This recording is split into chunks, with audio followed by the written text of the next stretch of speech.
My name is Amara. I'm 18 years old, and I'm a musician, producer, pianist, songwriter, and really whatever I can get my hands on. Do you know what, like, when did you decide you want to, like, do music as a career? Like, what was, like, the Yeah, first so moments? I took piano lessons as a kid.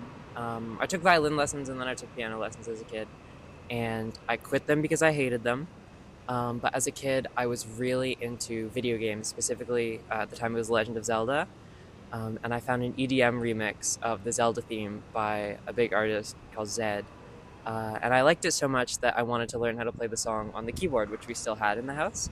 So I taught myself to play that, and then that led to playing more piano. And then I went to a songwriting camp when I was 11, and that sort of got me into making my own music. And then that continued on for many years. When I was 16, I started producing.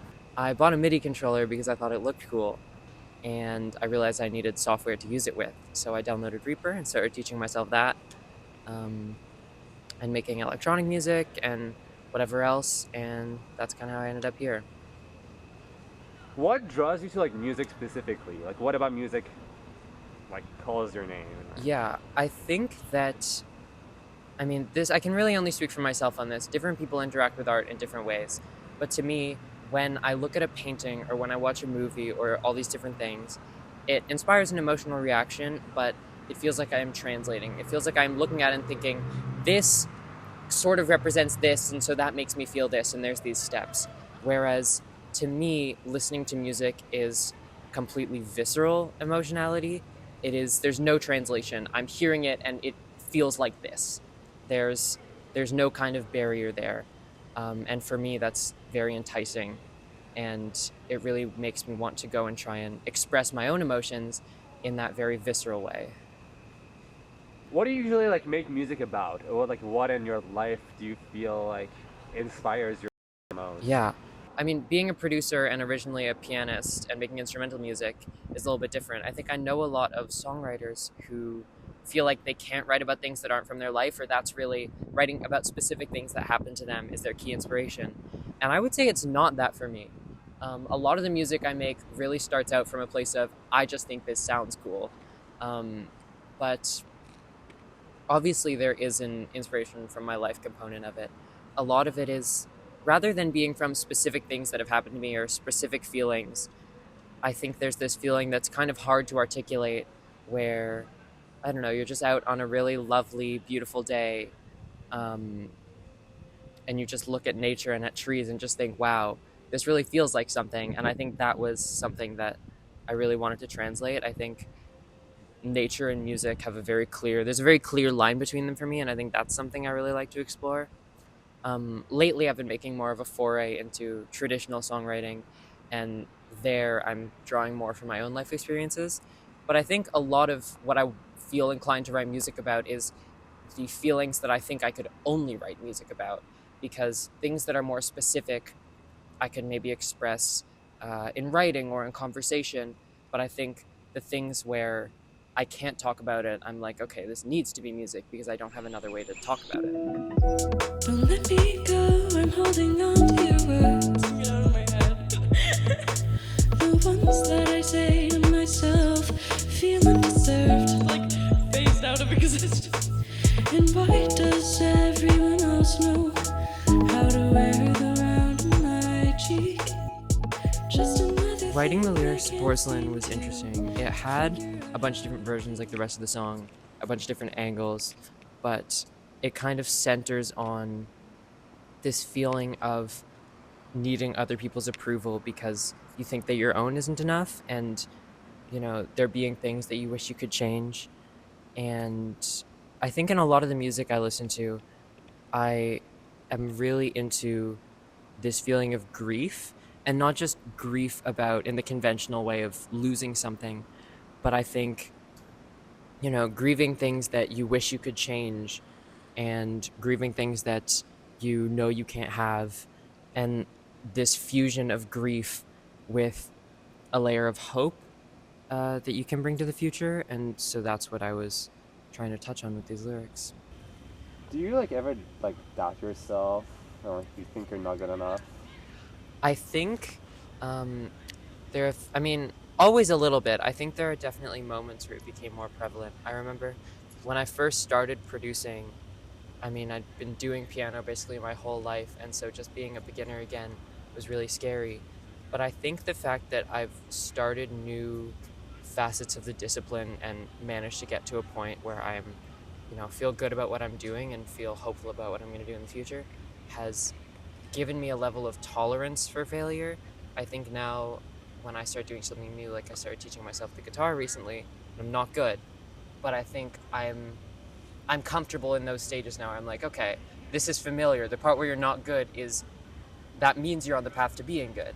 Um, so I think it's not as big a part of my life as it was before. It definitely creeps in now and again, but I think I've got good strategies. What for do you dealing usually do when it creeps in? with it. I think sometimes it helps to just step away for a little bit, do something else. I think um, if I get into a period where I'm not happy with the stuff that I'm doing, just going out and being a person and reminding yourself that like there's more than this. Like my music is a super big part of my life, but it's not the only thing that I am. I'm other stuff too, and so to just be reminded of that, and that I don't have to be in creating a product mode all the time. Hmm. What about burnouts? Do you like ever feel it? Is it like does it become overwhelming to like keep creating music? Or if you run out of ideas? I think that there are so many ways to interact with music that it doesn't get to me too much, because it got to me more with piano. I think before I started producing, I kind of fell out of love with the piano for a little bit. I didn't feel like I could make things that I cared about, and it was bugging me. But I think with production, there are so many facets to the process that if I'm not in the mood for songwriting, I can do sound design. If I'm not in the mood for sound design, I can organize my sample library. So it's not been a huge issue. I think I definitely struggle with it in other parts of my life, and sometimes it's hard to manage music around that. It's finding the energy to it when like life in general is draining a little bit. But yeah, I think there's just so much to it that it's not really something that gets to me too much. And like, is there anything you're afraid of in like the music industry, like in your future, like maybe like stability, anything like that scares you? Yeah.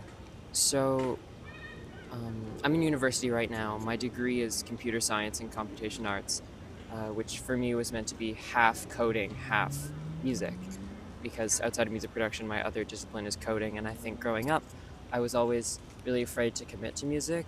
And I was like, I'll have this other path that'll bring me money, and then if music happens, it happens. And I think as time has gone on, I've realized more and more that I do want to do music and commit as much of myself to it as I can, which is scary because it's certainly a less certain path. And the music industry is in a really interesting spot right now, specifically with the advances of technology. I think, I don't know, if you take something like social media, on the one hand, it has never been easier for an artist with, a niche thing to bring to the table to build an audience. But on the other hand, it means that a lot is required of you. You have to play the algorithm. You have to think about it in that way, which is tough. It sounds a little bit entitled, but I do kind of wish I could just do music and have that be the thing. But the reality is there's a lot more you need to do in order to find success. Or stuff like AI, which on the one hand is certainly a threat to artists and musicians, but it's also a really awesome tool. There are some really amazing production tools coming out with AI that are more than just makes the thing for you. Interesting methods of synthesis and sound generation and doing weird stuff with vocals. It's very fertile ground for innovation. But the fact that it's advancing so quickly does make it a little bit uncertain going into that world. But I think that's something that every creative just has to accept, that they're doing the thing that they love, and that means going out into uncertain ground. But I don't think there are a ton of people who know for sure what they want to do, and I think even fewer of those people know it as young as 18. And so I feel like I owe it to myself to just go out and do it as much as I can because I'm so confident.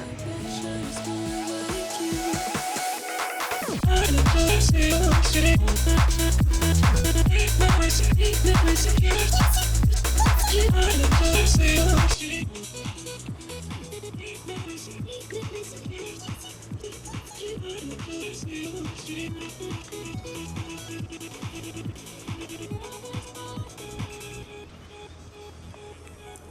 Yeah, so Porcelain is interesting because it was a first for a lot of things for me.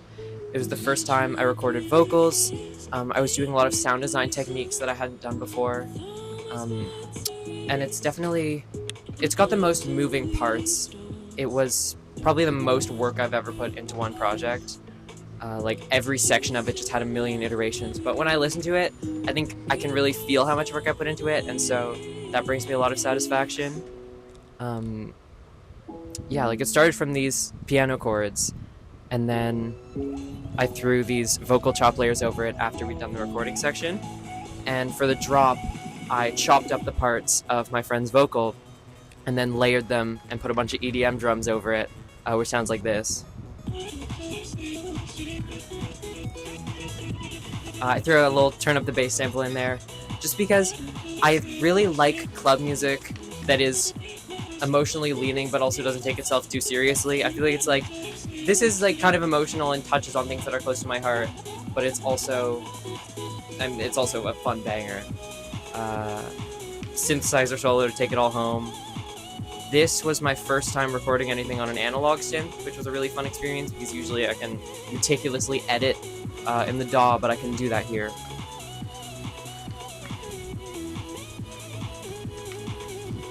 It ended up being pretty long. I'm not really capable of writing short songs because when I have an idea that I think is special, I really want to flesh it out as much as I can. So it ends up, going to a bunch of different places. And even though I do EDM now, piano is still EDM and other stuff, but piano is still a big part of my musical identity. So we got a little piano outro to, a little epilogue.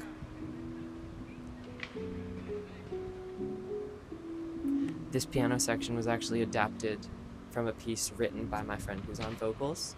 So it's also kind of a nice time capsule of our creative partnership. What makes you think you've made a good piece of art? What makes you feel happy with what you made? I think one of the metrics is a lot of the time when I listen to my old music or when I listen to demos, I listen to it and I can really see the project file in my head. I can really notice every little thing that I did, and I'm like, okay, this is this plugin with these effects on it. I think there becomes a point where I stop picturing it as how it is in my software and start just hearing it as sound in the ether the way I listen to music. And when it passes that threshold is when it becomes kind of real to me. And also if it's like a banger, if it's sick, if it fucks, we don't have to use that. What kind of reaction from people satisfies you? What makes you think, okay, no, they really understood it, got it, are enjoying it? I think it's two things. So there are two components to it. There's one where I want people to resonate emotionally with it and see, experience the feelings that I had when I made it.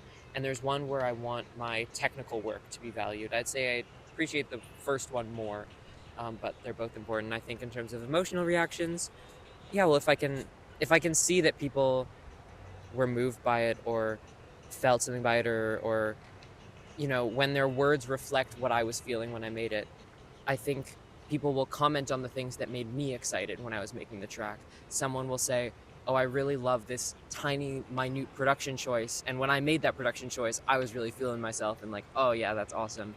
And so when people also see that and see the smaller details, I really appreciate that. What is your dream in music? Where do you want to get? What? I think, I would really love to be in a place where performing has always been a big part of music for me. And if I could perform to people who cherish my music and are familiar with it, that would honestly just be a big thing. I think this is a very pragmatic reason to want success, but one of my favorite things to do is cook up live shows and figure out how I'm going to make my songs different for the live performance. And stuff like that has a really added dimension if your audience is familiar with your discography. I'd want to touch people the way my favorite music touches me. My favorite artists have been really big parts of my life throughout as I've grown up, and I'd really love to do that for people. Oh yeah, where can people find you? You can find me on Instagram at amaralynn sound, or wherever you stream your music at amaralynn. That's AMARALYNN. Make my skin peel to match my pretty face. Paint me porcelain.